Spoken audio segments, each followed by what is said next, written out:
Back to be alert. ఆ office పేరు వింటే మహిళలు ఉలిక్కి పడుతున్నారు. అక్కడ పని చేయాలంటే వామో అంటున్నారు. ఇప్పటికే 3 మహిళలు రాజీనామా చేసేశారు. ఆ ఆఫీస్ అంటే ఎందుకంత భయం అనుకుంటున్నారా? అక్కడ ఉన్నతాధికారి కామ పిశాచి. ఎప్పుడూ వేధింపులు, వెకిలి చేష్టలు. ఉన్నతాధికారులకు ఫిర్యాదు చేసినా స్పందన ఉండదు.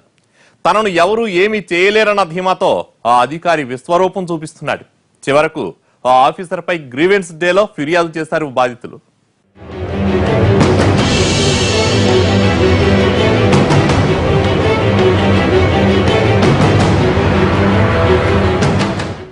ఇది ఖమ్మం డిస్ట్రిక్ట్ స్పోర్ట్స్ అథారిటీ. ఈ ఆఫీసులో ఓ అధికారి చెప్పిందే వేదం. తాను ఆడిందే ఆట, పాడిందే పాట. ఇక మహిళా ఉద్యోగులకు ఆ అధికారి నుంచి నిత్యం వేధింపులే. ఇప్పటికే ఆర్థిక అక్రమాలకు పాల్పడుతున్నారన్న ఆరోపణలు ఎదుర్కొంటున్న సదరు ఆఫీసర్ మహిళల్ని తీవ్రంగా వేధిస్తున్నాడట. ఆ వేధింపులు తట్టుకోలేక ఒక్క ఏడాదిలో 3 మహిళలు ఉద్యోగాలు వదిలేశారు. అయినా అధికారి వేధింపులు ఆగట్లేదట.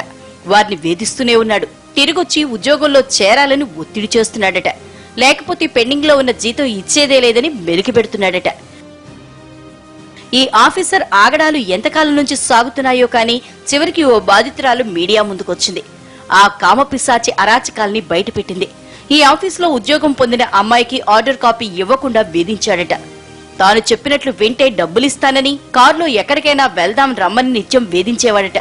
ఆ అధికారి వికిలి చేష్టలు, వేధింపులు తట్టుకోలేక ఆమె ఉద్యోగానికి కూడా వెళ్లట్లేదు.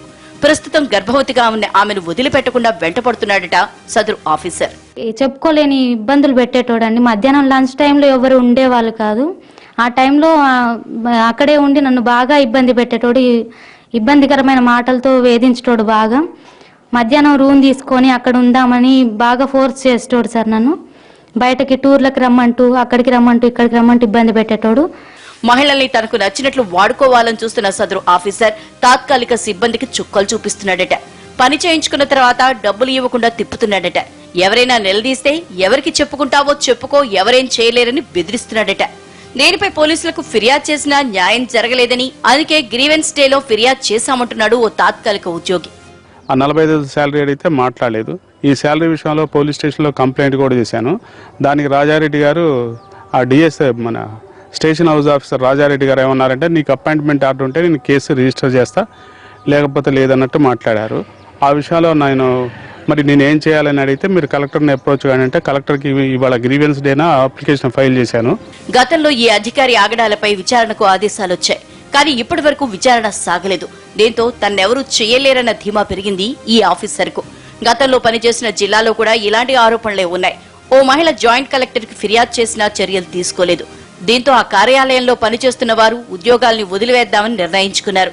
అతనిపై ఫిర్యాదులు తీసుకునేందుకు ఉన్నతాధికారులు కూడా జంకుతున్నారట.